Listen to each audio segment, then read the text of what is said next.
រឿងព្រះសង្ឃនិងអសុរកាយកាលពីយូរលង់ណាស់មកហើយមានព្រះសង្ឃមួយអង្គព្រះនាមភិក្ខុធម្មាព្រះអង្គគង់នៅគុតមួយដ៏ស្ងប់ស្ងាត់ក្នុងវត្តដែលស្ថិតនៅក្បែរព្រៃធំមួយយប់មួយខណៈដែលមេឃងងឹតសួនសុងភិក្ខុធម្មាមានទុរាចាំបាច់មួយក៏សម្រេចព្រះតីនិមន្តចេញពីវត្តតែម្នាក់ឯងពន្លឺព្រះច័ន្ទរាត្រីនោះបានចេះចុះតិចតិចខ្លងកាត់មេឃជាធំធំក្នុងព្រៃធ្វើឲ្យបរិយាកាសកាន់តែអាតកំបាំងភិក្ខុធម្មាបាននិមន្តចូលព្រៃជ្រៅបន្តិចដោយពុំមានសេចក្តីភិតភ័យឡើយតែភ្លាមនោះភ្នែករបស់ព្រះអង្គក៏បានតត់ឃើញរូបភាពដ៏គួរឲ្យរន្ធត់មួយនៅកណ្ដាលព្រៃក្រោមដើមឈើធំមានសាកសមមនុស្សម្នាក់ដេកស្លាប់គួរឲ្យអាណិត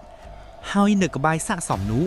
ភិក្ខុធម្មាបានឃើញអសុរកាយមួយ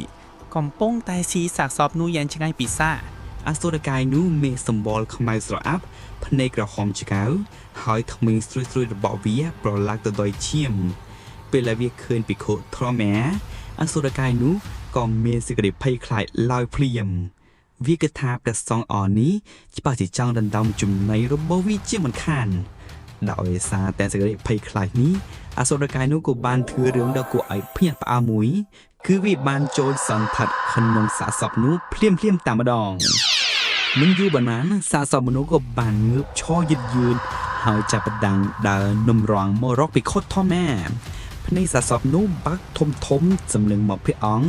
គួរឲ្យព្រឺសម្បុរភិក្ខុធម្មាទោះជាទ្រង់មានប្រតិរឹងមាំក៏ទ្រង់មានអារម្មណ៍ព្រឺព្រួយនៅពេលបានឃើញសាកសពនោះដែរ